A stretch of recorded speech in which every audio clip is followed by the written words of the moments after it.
France, long celebrated as the land of liberty, equality, and fraternity, is now confronting one of the most serious challenges in its modern history.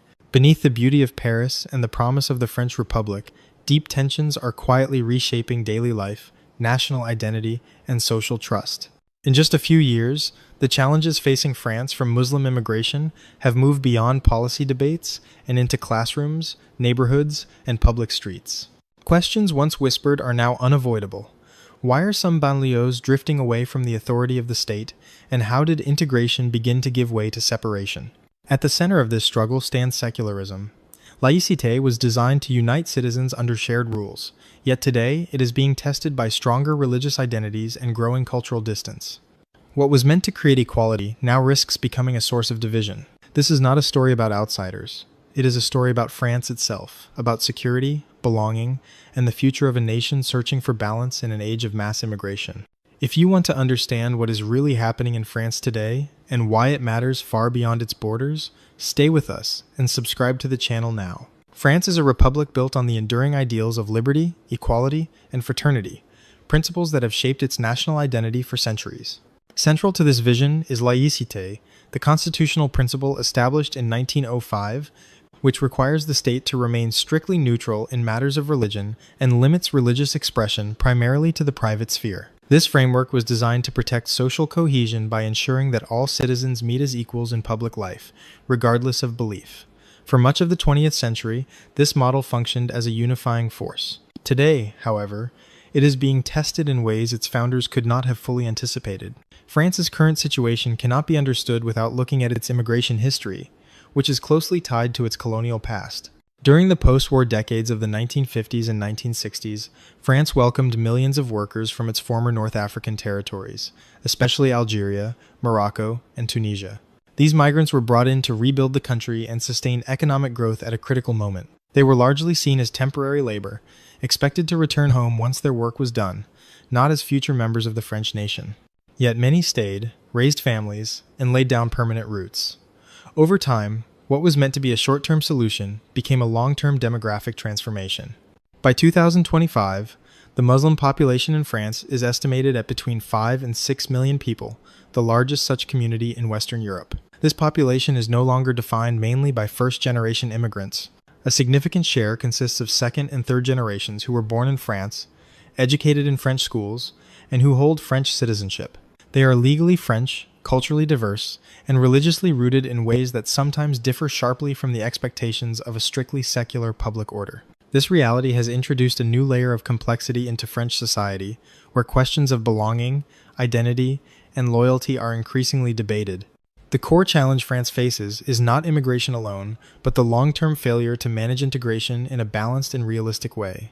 In many suburban areas, especially the banlieues, socioeconomic stratification has hardened over time. Higher unemployment, lower educational outcomes, and limited social mobility have created environments where frustration and exclusion can take hold. When economic opportunity narrows, trust in institutions weakens, and parallel social worlds begin to form, making integration even more difficult. At the same time, there is a growing and often unresolved conflict between the principles of laïcité and certain expressions of Islamic identity, particularly around visibility, community norms, and gender roles. What the French state views as neutral rules are sometimes perceived by Muslim communities as restrictive or selective, while many in the broader society feel that core secular values are being challenged. This tension fuels cultural misunderstanding and deepens social divides rather than resolving them. Overlaying these social and cultural pressures is a persistent security concern. Although only a very small minority is involved, Islamist extremism and separatist tendencies have had an outsized impact on public confidence. Repeated incidents over the past decade have left lasting scars and intensified fears, pushing security to the forefront of the national conversation. This has made it harder to distinguish between legitimate religious life and extremist threats, further complicating efforts at trust and coexistence. France now stands at a crossroads. The challenges it faces from the wave of Muslim immigration are intertwined with questions of poverty, secularism, security, and national identity. For ordinary citizens, the lesson is clear. Integration cannot succeed without opportunity, clarity of values, and mutual responsibility. A society that invests in education, enforces laws fairly, and encourages genuine dialogue stands a far better chance of preserving both social peace and human dignity in an increasingly complex world. The challenges France faces from the wave of Muslim immigration become most visible when we look closely at socio-economic realities, especially in the suburban zones known as the banlieues. These areas reveal cracks at the very heart of the French social model and help explain why integration has proven so difficult over time. What begins as an economic issue often evolves into a deeper crisis of belonging, trust, and identity. One of the most striking patterns is the concentration of immigrant populations in suburban districts officially classified as quartiers prioritaires de la ville. Many of these neighborhoods originated in the 1960s as large social housing projects, built quickly to accommodate immigrant laborers and low-income French families during the post-war economic boom.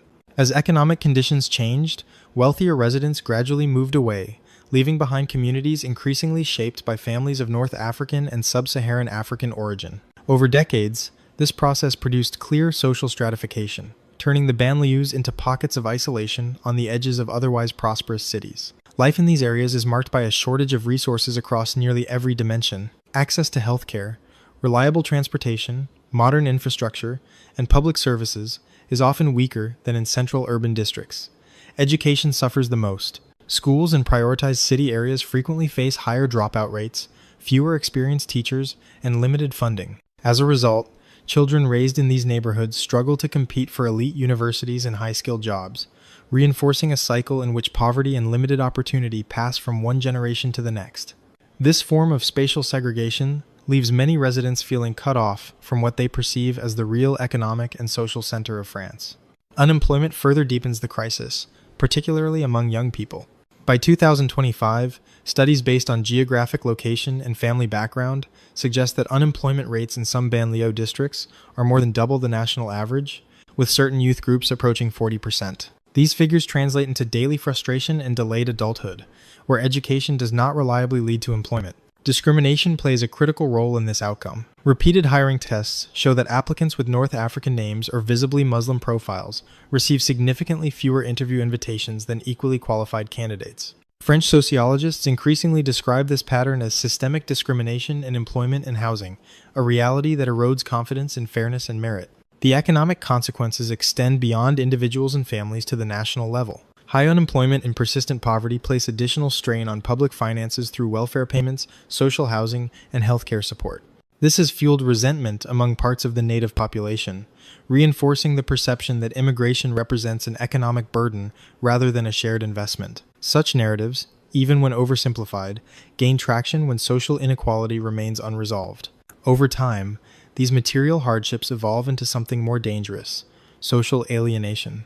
When young citizens, educated in French schools and fluent in the language of the Republic, repeatedly encounter rejection, they begin to feel excluded from the national story.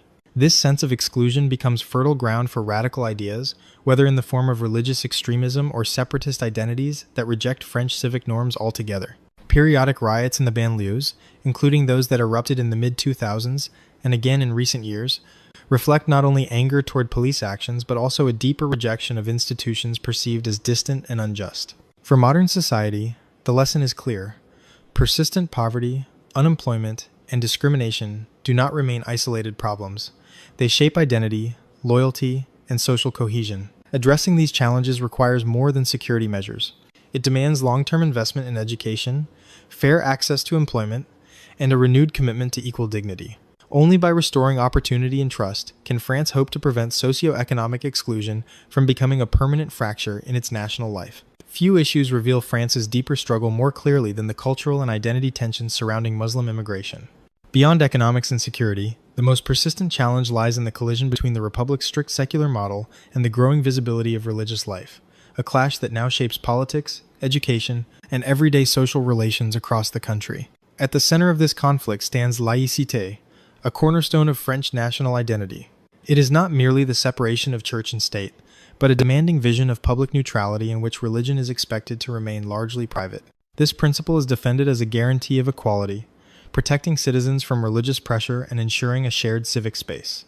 Schools, often described as the workshops of Republican citizenship, have become the primary battleground.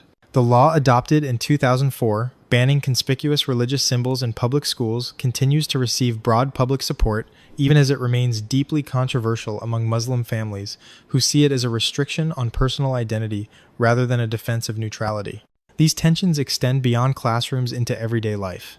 Debates over the hijab, the burkini on public beaches, and religious dress during school activities have transformed clothing into political symbols. For many French citizens, acceptance of Republican rules is expressed through adherence to secular norms in public space. For others, especially within Muslim communities, these restrictions are felt as demands to erase visible identity. Food has become another flashpoint. Requests for halal meals in schools, hospitals, and other public institutions raise fundamental questions. If the state adapts services to religious requirements, does it remain neutral? Or does it cross a line that laïcité was designed to protect? Cultural tension deepens further around questions of women's rights and gender equality, values that sit at the moral core of the French Republic. While many Muslim families fully embrace these principles, certain conservative religious interpretations clash sharply with them. In some banlieues, young women face intense social pressure to conform to strict codes of dress and behavior. Those who seek greater freedom or cultural integration may be labeled as dishonorable or subjected to intimidation. Such dynamics place individual liberty in direct conflict with communal control, creating painful choices for those caught in between. Conflicts also emerge in healthcare and education. There have been documented cases of parents refusing sex education classes for their children or demanding gender-specific medical care based on religious grounds. From the perspective of the state, these refusals challenge its authority to provide universal education and healthcare under equal rules. When religious norms attempt to override civic law, trust between institutions and communities begins to erode. Although relatively rare, cases of forced marriage, illegal polygamy, and domestic violence justified in religious terms continue to alarm authorities and civil society groups. These incidents raise fears that certain cultural environments remain beyond the effective reach of French law, leaving vulnerable individuals without protection. Even isolated cases carry symbolic weight, reinforcing public anxiety that Republican values are not being upheld uniformly. When cultural conflict combines with social exclusion, it produces a profound identity crisis among younger generations. Many French-born Muslims describe themselves as citizens on paper but not in lived experience. Repeated rejection in employment, suspicion in public debate, and constant scrutiny of their religious identity create a sense of conditional belonging. Over time, this alienation pushes some to seek meaning elsewhere, sometimes in more rigid or transnational forms of Islamic identity that place loyalty with the global Muslim community rather than the French Republic. This shift often brings with it a rejection of French history and symbols, especially those linked to colonialism. While historical critique is legitimate, wholesale dismissal of national narratives weakens social cohesion and deepens division. By 2025, these cultural fractures have become one of France's most pressing challenges, not because diversity exists, but because shared rules and mutual recognition are under strain. For modern society, the lesson is sobering. Cultural coexistence cannot survive on legal principles alone. It requires consistent enforcement of the law, protection of individual rights, and sustained dialogue rooted in respect rather than fear. Only by affirming both human dignity and common civic values can France hope to bridge the growing divide between identity and belonging in an increasingly plural republic. Security concerns reveal the most fragile layer of France's struggle with Muslim immigration because they touch directly on fear, trust, and the authority of the state. While the overwhelming majority of Muslims in France are peaceful, law-abiding citizens, years of failed social and cultural integration have allowed a small extremist minority to emerge, posing serious risks to national security and political stability. This reality has reshaped public debate and placed the Republic under constant pressure to defend both safety and democratic values at the same time. Over the past decade, France has endured an unprecedented wave of Islamist terrorism with a disturbing pattern. Many attackers were not foreign infiltrators, but French citizens born or raised on French soil. By 2025, France is widely viewed as a prime target by extremist networks, partly because its model of laïcité is framed by radicals as hostility toward Islam, and partly because of France's active military and counterterrorism involvement in the Middle East and North Africa. What makes this threat particularly difficult to confront is its evolving nature. Instead of centrally planned attacks organized from abroad, many recent acts of violence have been carried out by individuals who radicalize themselves inside France. This process of self-radicalization often takes place in prisons, online networks, or informal religious spaces in marginalized suburbs. Individuals who feel socially rejected, economically blocked, or culturally humiliated are especially vulnerable. Radical ideology offers them a sense of belonging, purpose, and moral certainty, encouraging loyalty to political Islam over French law. Although this group represents only a tiny fraction of the Muslim population, its impact on public fear and national confidence is immense. Beyond terrorism, France faces a quieter but equally troubling phenomenon often described as Islamic separatism. This term refers not to violence, but to the deliberate construction of parallel social systems that reject the authority of the Republic. In these environments, certain extremist preachers and organizations promote the idea that Islamic norms should govern family life, education, and social behavior instead of French law.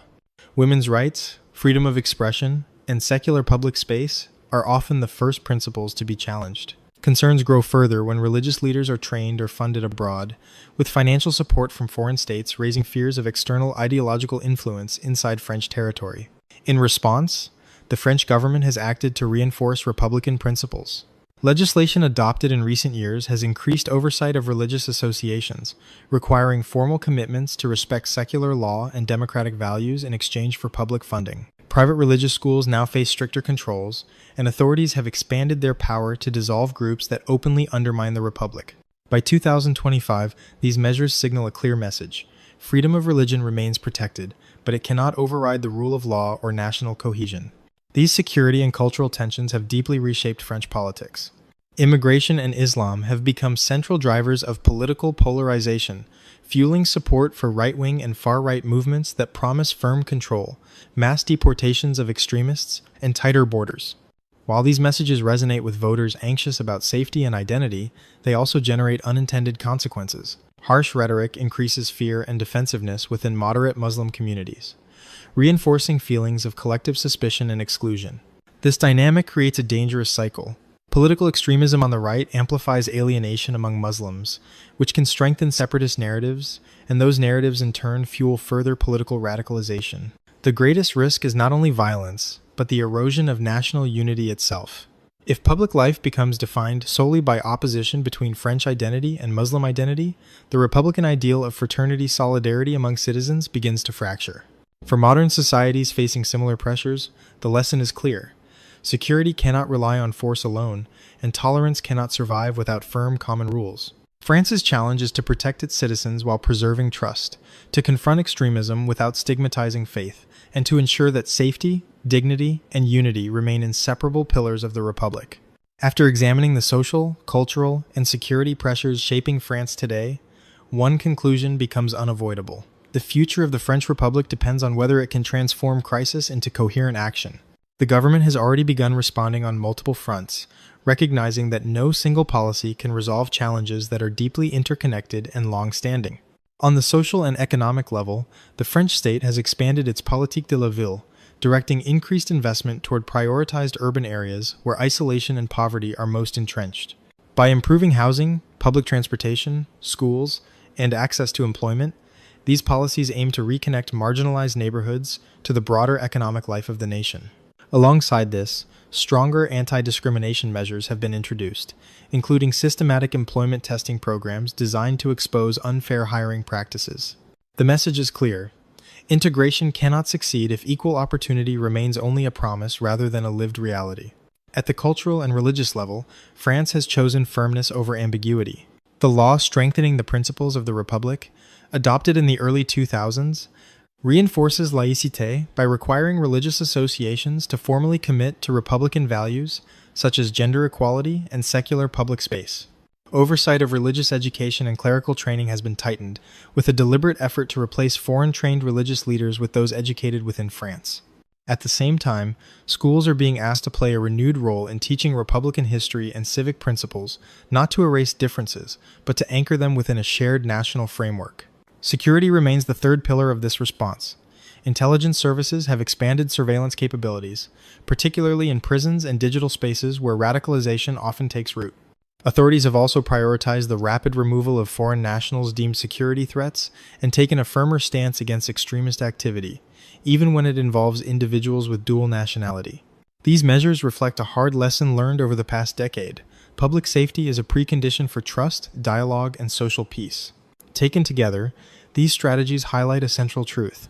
France's challenge is not Islam itself, nor immigration as such, but a prolonged failure of integration that has produced three dangerous fractures: social exclusion in the banlieues, cultural conflict around laïcité, and security threats driven by extremism and separatism.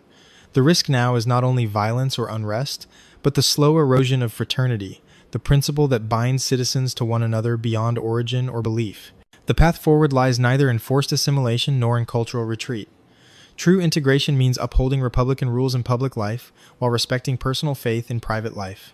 To succeed, France must apply its laws firmly and fairly, while also dismantling discrimination that tells millions of citizens they do not truly belong. Only when equality is both proclaimed and practiced can loyalty, trust, and unity take root. After hearing all these challenges, do you think the French government is doing enough to protect laïcité while also fighting discrimination?